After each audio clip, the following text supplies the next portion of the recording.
Okay. All right. Let me just say, I love dry humor. I was expecting a suspense movie. I got a suspense movie, and the premise of it is really, and we're going to have all kinds of spoilers in this. And it does, yeah, it says it right down there. Good. So this is an artist who is underappreciated, and this is his event to take revenge on everybody who's mistreated him. It's a little culty, but the idea is this is a meal where you are going to be killed by the end. We know that at a certain point, and getting to the end is the ride that you are taken on. I loved it. I had a really good time watching it. I laughed a lot in the theater, even though it wasn't going for big laughs. It was just very dry, and you have to find the humor in a lot of these things. But Angelina, you saw it. Were you as big a fan as I was? Oh boy. Yeah. I think it was entirely original. I think it Sure. was a mixture of like 8 other movies that I've seen in the last 5 years. Like it reminded me of Hannibal, and it kind of reminded me of Midsummer, and it kind of just reminded me of all of these different movies sort of compacted together with a chef's table sort of spin on it. Sure. But I really wish I would have watched this movie a little bit earlier in the day. Like, I feel like it was so deeply unsettling that I needed to watch something as stupid as Three Idiots afterwards. Really? Yeah, like Okay. it was, Well, my soul was like, what the fuck? Like, what just happened? I Like, so it's got this really wonderful gimmick in it where they they show you with text on the screen each course. And mm-hmm. sometimes that's literally just laying the table and saying, here's what you're about to see. And you're actually basically reading the menu. By the time they get to Anya Taylor Joy's request for a cheeseburger, and they must have hired like a professional ad director, because I was watching him make that cheeseburger and I wanted nothing else. And I actually went and got a cheeseburger right after because it looked so good. It did. It looked really good. It was really juicy. I could Yeah, practically taste it 100%. just Yeah. watching them. But it's I can taste it it's right now. Just you oh, talking dude, about it. you gotta see Me this just movie. like going and getting a cheeseburger. Yeah, right afterwards. But the movie, it does such a good job of skewering, and not to make that a pun, but skewering foodie culture and high class pretentiousness. And in a way, it also brings forth this complaint that every service worker has ever had, which is, I put a lot of care into what I do. And somebody who's worked his way up from being a fry cook to being the greatest chef of all time, essentially, he wants people to appreciate his art, and nobody seems to until the end. You know, yes. And I will say that I would love to hear what the general views are saying about this. But as I'm walking out of the theater, someone is like talking to their partner, and I just overhear this comment of like, but I don't understand why they didn't just leave. And I'm like, I do. I get it. Like, I get why they didn't leave, because you're sort of seeing this like emotion of like morally incorrect culture, and sort of being shown like how money does not necessarily equal happiness, and a lot of people are willing to like make all of these excuses Yeah. for this experience and for the money. And you're seeing like different scandals. Like every single one of those tables had some sort of fraud involved, Mm-hmm. that I think that sort of wears off on your psyche. Like the wife was just like, no, honey, you go. It wasn't you that like my it wasn't your fault, my husband was cheating on me kind of thing, Yeah. even though it was obvious that Anya Taylor-Joy's character and her husband had some sort of sexual interaction. Yes. And so to me, it's like, it makes sense why they stayed, and it makes sense why they just sort of accepted that fate.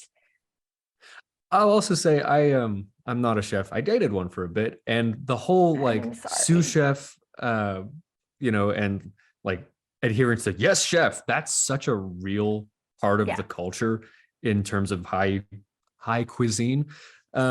So it's not. I mean, it is a stretch by the end to see how far they take this cultish adoration for their leader. But the premise is rooted in reality, and as absurd as it gets, and I mean, I almost don't want to spoil the ending because it's so ridiculous. I will though. He turns them into s'mores. Yeah. He has them wear Literally chocolate lights hats them on and wreaths fire. of marshmallows, and he roasts them. I mean, it was so silly.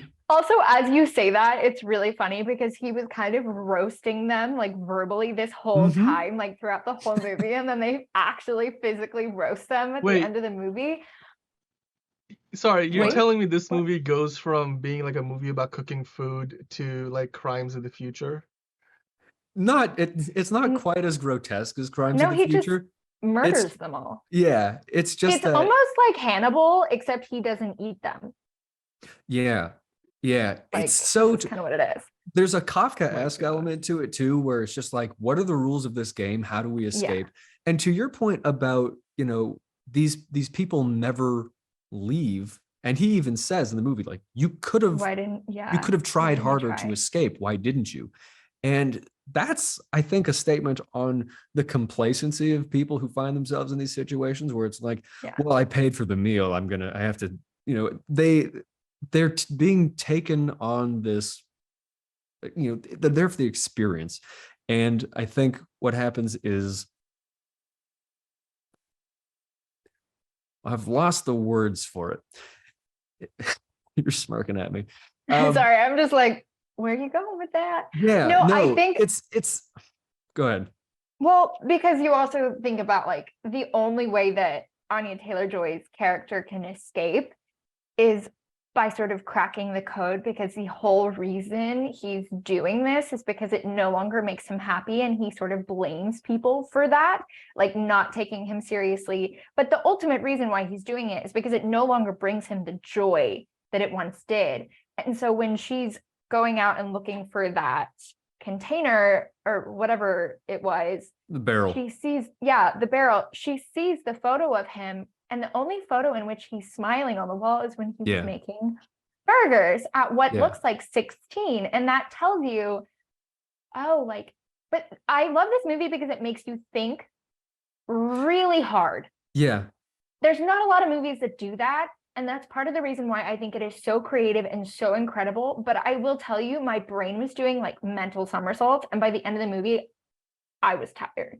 I was just like, I don't know. It didn't necessarily challenge me. I actually think I thought it did like a good job presenting everything. Like, you know, the menu itself, super thought out, but I was watching as the story unfolded, even from the beginning, the way that they brought you onto the island and they introduced the characters. They basically said they set up all of the different parts as they were going to happen. They showed you the meat locker. They explained, you know, they're catching your food right now.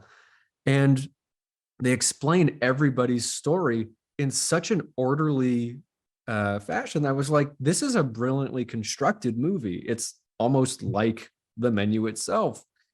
I got to say that credit there goes to the director, probably the writer as well. But what was so surprising about it is that I thought I was going into like a horror movie or a suspense movie. Yeah. And by the end, it was just pure satire, and I was laughing, and it was funny. And I think the funniest thing to me was through the whole thing, as people are getting fingers chopped off or getting killed or whatever, you have the sommelier with the wine who's just like, this is a new wine. And he's just like explaining the wine always trying to find these absurdly It's niche definitely descriptions. comedic. It's Yeah. definitely satire. I Yeah. wouldn't say it's all satire. I wouldn't say that's even like the basis of the movie. Like it's definitely a thriller. A 100% it's a thriller. thriller. No, it's making Yeah. it's making a point from the beginning about society. That's It's satire. 100%, but there's still this like, what's happening There is element to suspense. it. It still And so is a it's suspense definitely movie. like a thriller, like suspenseful thriller. I'd for say sure. here's what I'll say. In terms of the construction of it, the root idea is commentary on society, on Yes. arts, and on the consumer creator relationship. That's baseline. They root that, or they build on top of that, this suspense plot, which is everybody's going to die at the end. We know that. The question is how. That's how you make a suspense movie, period. And so it's honestly, it's an interesting recipe for a movie. We don't see that a whole lot. That was what was original about it, and I enjoyed all of it. The acting was good. The script was hilarious.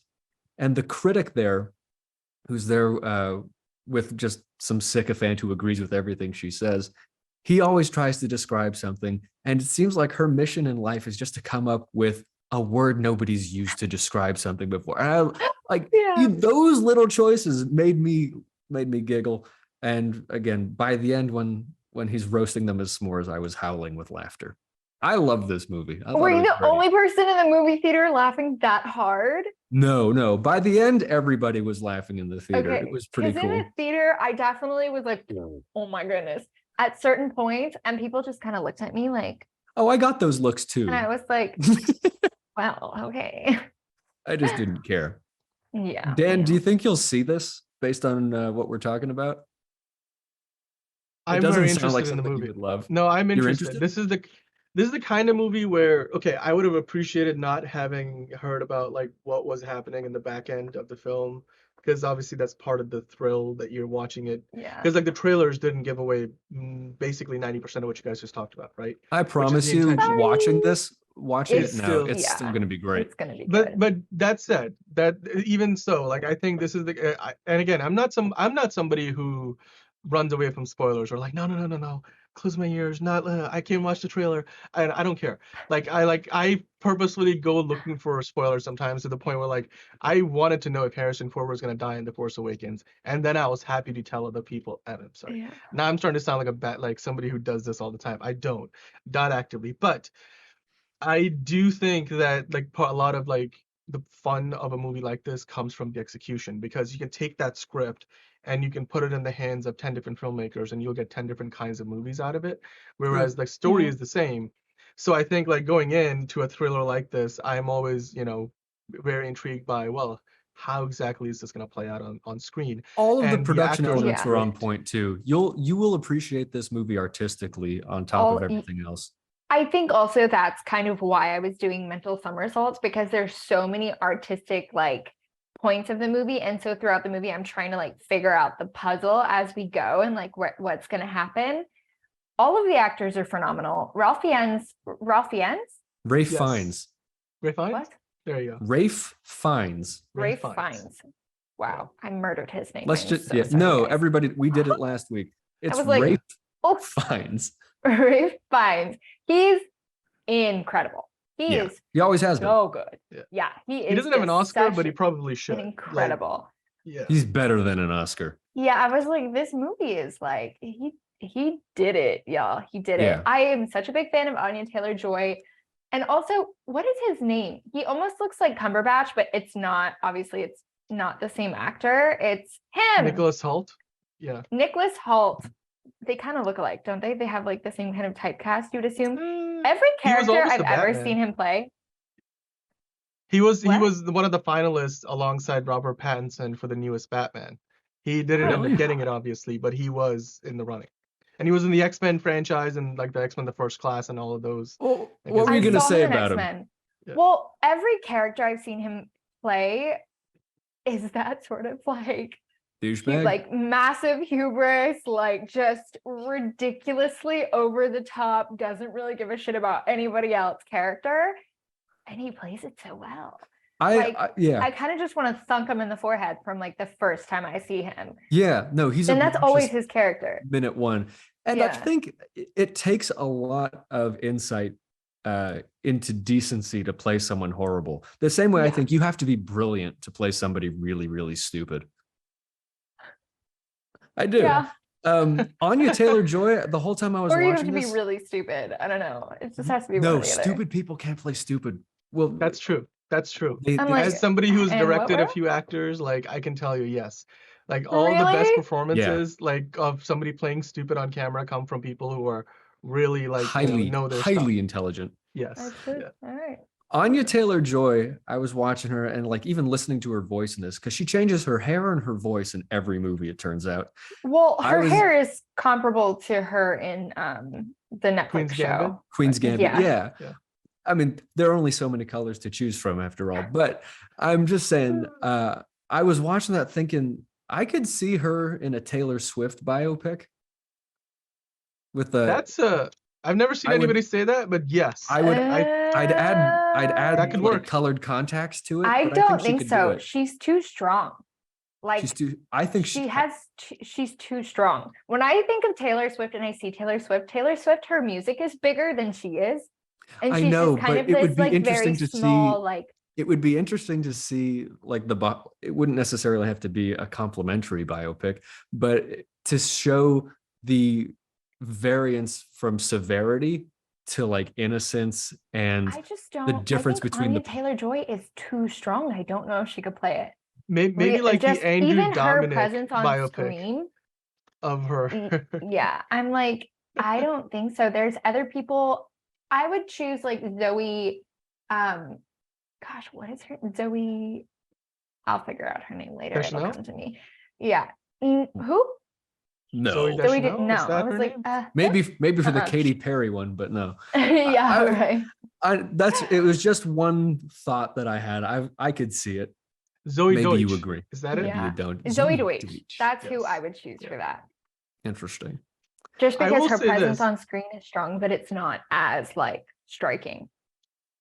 Fair. Yeah. And she's under isn't she, wait, no, she's not in it. Is she in that show that you mentioned earlier, the one on FX, Andrew? Or Fleischman in trouble. Fleischman Yeah. is in trouble. oh no, that's Lizzie Uh, Kaplan. I'm confusing yeah. the two. Okay. Yeah. Well, before we finish talking about the movie, I did want to say, I mean, obviously you can see on screen, or if you're listening to this on your podcast, 90% Rotten Tomatoes, it is certified fresh, and it's got an audience score of 80%. So that could be better. I mean, 80% isn't a terrible score by any means, but it's only like 250 verified ratings. This isn't the kind of movie that's going to have like tens of thousands of verified ratings because it's not the kind of movie that a lot of people are going to watch. I mean, I was looking at some box office numbers. Wakanda Forever is far and away like was the biggest movie of this past weekend. Like this movie, I think, well, it started off like 180 something million. This weekend did 67, and coming in second is The Menu at like 9 million. And Fox Searchlight like had a similar movie like in terms of like the themes, like this really offbeat film targeted an adult audience like come out a while ago called Ready or Not, which made 8 million on its opening weekend, but it had a budget of 6. This movie, given the cast of characters alone, like what their fees would be, the budget for this movie was $30 million. So coming out at 9 million out the gate. Yeah. Now, granted, there's around 40% of the markets that's supposed to come out and it's not come out yet. It's got a B cinema score, so it's not terribly, it's not A minus or anything, it's B. It's not bad, but it's the kind of movie that I feel like will find a second life on Hulu eventually, but it's not probably gonna break even in theaters considering.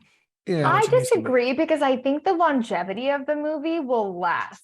Me like, too. I think this I was is a just movie gonna that say you have to go back and see again. Like as I was walking out, it's like this has the should potential to be this movie. This has the potential to be a cult classic. Yeah, I'll say this, though. 100%. It's a You really guys mentioned.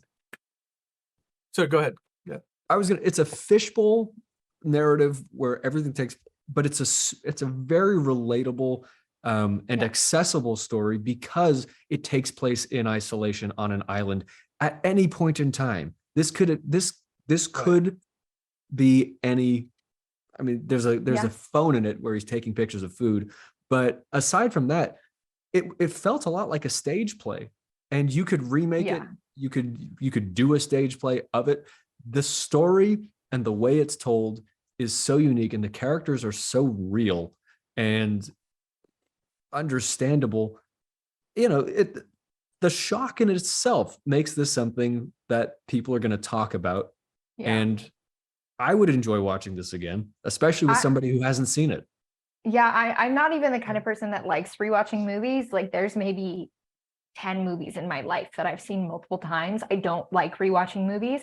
Really? I feel like I would have to rewatch this movie in order to fully grasp it, because it was just so much. And there were so many little subtleties. And I think maybe on the second watch, it'd even be funnier to me. Probably. Now that I know the ending. But yeah, I mean, there was just a lot happening, and every single character had its own storyline that was so developed, but within the whole, like, yeah, I mean, each and every single one of those characters was there for a reason. And then you find out the reason throughout the movie, and you're like, oh, yeah. What I'll say is that a lot of movies that have come out lately, they aren't worth rewatching. They're disposable. Yeah. And this, in a rare instance, really did not feel disposable. This was a quality movie. It was a good meal, is what it was. It was a full course menu. It was. Speaking of which, for those who like their cannibalism on the silver screen, the menu, it seems like it delivers it in some ways. But if you're talking about like finding an audience, next week people, we'll have two options. You have Bones and All with Timothée Chalamet. And the menu, so you can go watch either or. You can watch Ray Fiennes or our friend Timothy. Andrew, why don't you like Timothée Chalamet?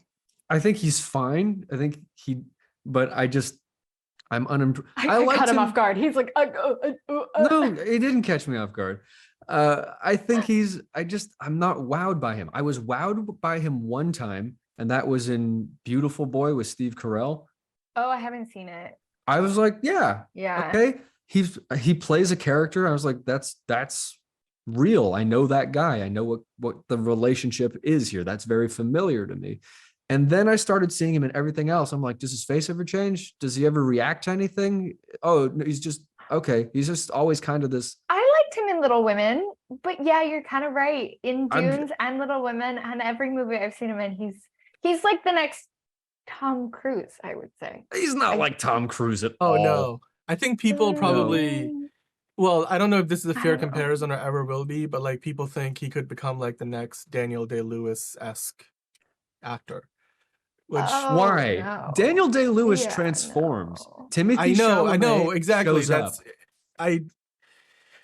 Okay, I know, Andrew, you can probably do a 15-minute video essay talking about Timothée Chalamet and how he has carefully constructed his career. But I know that we had you did something else that was like a video essay. Yeah. Yeah.